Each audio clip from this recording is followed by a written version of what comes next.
Hello दोस्तों, तो उम्मीद है आप लोग अच्छे होंगे। और आज हम जो है एक नए वीडियो के साथ जो है आपके सामने एक नया वीडियो लाए हैं, जिसमें कैबिनेट मिशन के बारे में हम देखेंगे। तो कैबिनेट मिशन जो कि भारतीय संविधान सभा के निर्माण का जो है आधार था, जिसके बाद जो है भारत का संविधान सभा का निर्माण किया गया और भारतीय संविधान का जिसके द्वारा निर्माण किया गया। तो आज हम देखेंगे कैबिनेट मिशन के बारे में।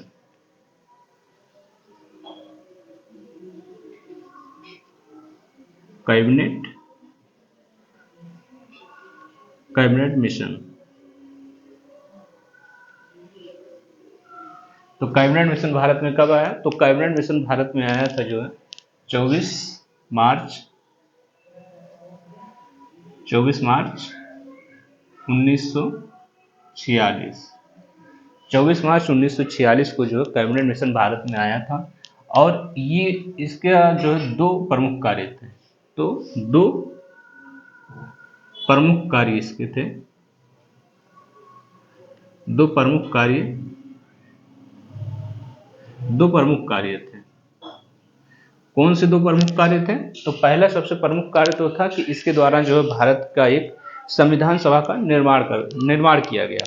तो पहला था कि भविष्य के संविधान के निर्माण के लिए एक प्रारूप का निर्माण किया गया। पहला जो कार्य था भारत के भविष्य के संविधान भारत के भविष्य के संविधान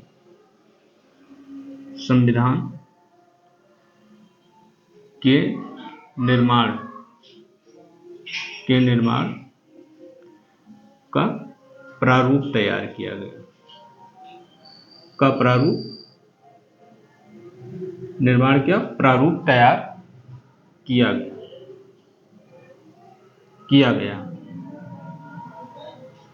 दूसरा क्या था? तो दूसरा इसके माध्यम से जो दूसरा प्रमुख कार्य था वह था कि अंतरिम सरकार का गठन। अंतरिम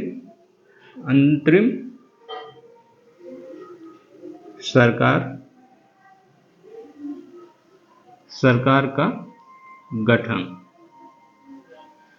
तो ये अंतरिम सरकार क्या होती है? अंतरिम सरकार जिस समय जो है अंग्रेज भारत छोड़ को जा रहे थे, तो उसके बाद जो है भारत की प्रशासनिक मशीनरी को चलाने के लिए जो है एक सरकार का निर्माण करना था, जो भारत की उस वर्तमान प्रशासनिक मशीनरी का जो है संचालन कर सके। उसके लिए जो है एक निश्चित ढांचा निर्मित किया गया और उसमें ये निर्मित किया गया कि एक 14 सदस्यीय जो है मंत्रिमंडल का निर्माण किया जाए, जिसका एक उपाध्यक्ष होगा और गवर्नर जनरल जो होगा वो उसका अध्यक्ष होगा। तो उसी को जो है अंतरिम सरकार का जो है उसी को अंतरिम सरकार कहा गया। इस अंतरिम सरकार का निर्माण जो है 14 सदस्य के रूप में निर्धारित किया गया था, किंतु कुछ परिस्थितियों के कारण 12 सदस्य ही इस अंतरिम सरकार में शामिल हो पाए। और इस अंतरिम सरकार का जो अध्यक्षता किया, जिन्होंने इसके उपाध्यक्ष या प्रधानमंत्री के रूप में स्थापित हुए, तो वो थे श्री जवाहरलाल नेहरू। तो अंतरिम सरकार के जो प्रधानमंत्री नियुक्त हुए वो थे श्री जवाहरलाल नेहरू, और उनके अधीन जो है 12 सदस्यीय सरकार का निर्माण किया गया। अब हम देखेंगे कि इसके द्वारा अन्य कौन से महत्वपूर्ण प्रावधान किए गए थे। तो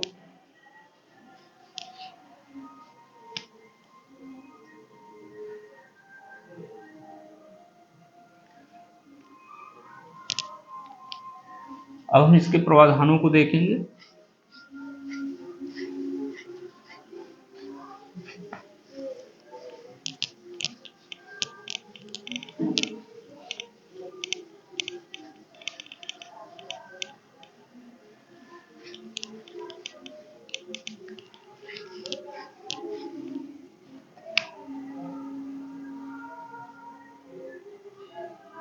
प्रमुख प्रावधान। तो इसके माध्यम से जो सबसे पहला प्रावधान किया गया, तो एक इसके द्वारा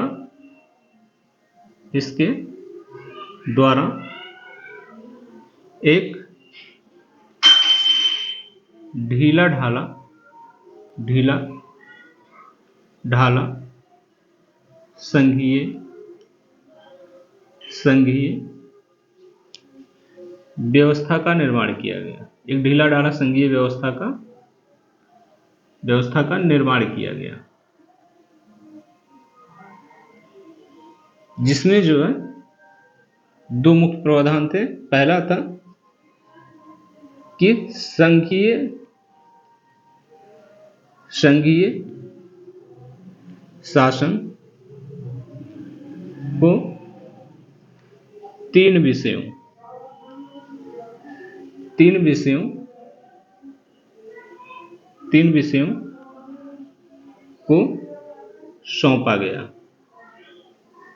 को सौंपा गया। और दूसरा था अन्य विषय राज्यों को प्रदान किए गए। अन्य विषय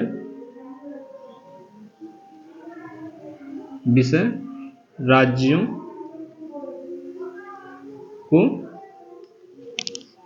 को प्रदान कर दिया गया। अन्य विषय राज्यों को प्रदान कर दिया गया।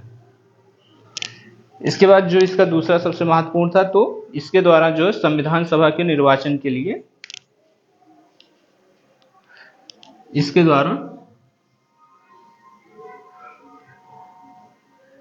द्वारा संविधान सभा के निर्वाचन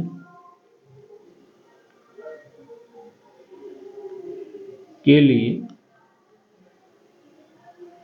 स्पष्ट प्रारूप का प्रावधान किया गया। स्पष्ट प्रारूप का प्रावधान किया गया। फिर संविधान सभा के जो सदस्य थे, संविधान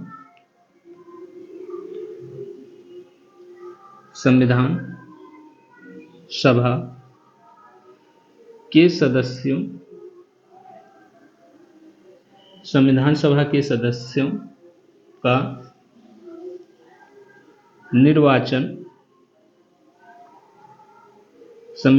के सदस्यों का निर्वाचन प्रांतों के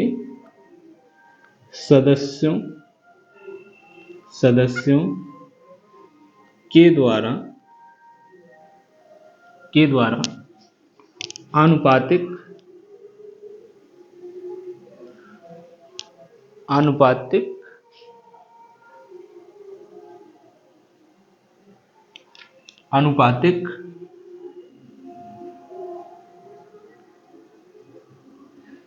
प्रतिनिधित्व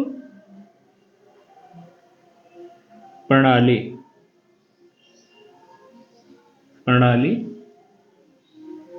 के माध्यम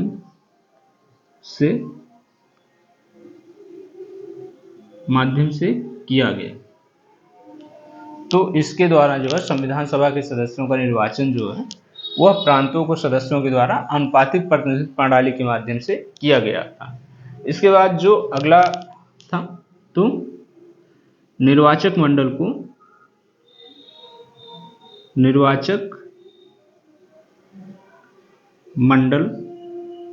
को 3 वर्गों में विभाजित कर दिया गया। 3 वर्गों में विभाजित कर दिया गया। कौन कौन सा?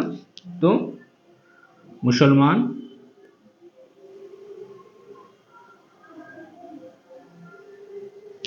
सिख,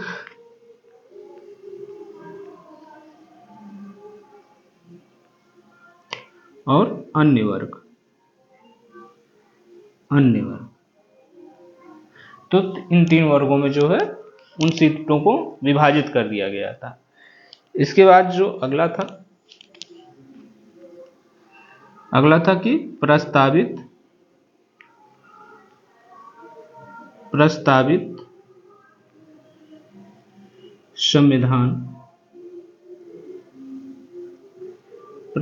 संविधान सभा ने सदस्यों की संख्या 379 निश्चित की गई, निश्चित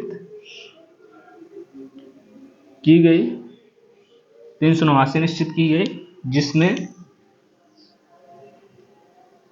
जिसमें 292 भारतीय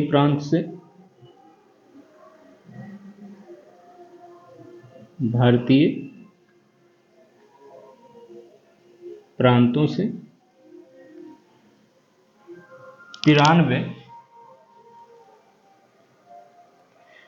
93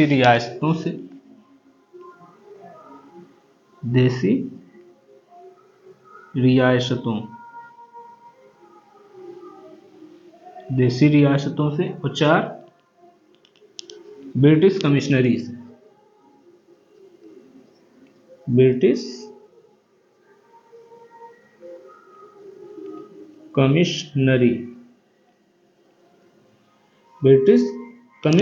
से।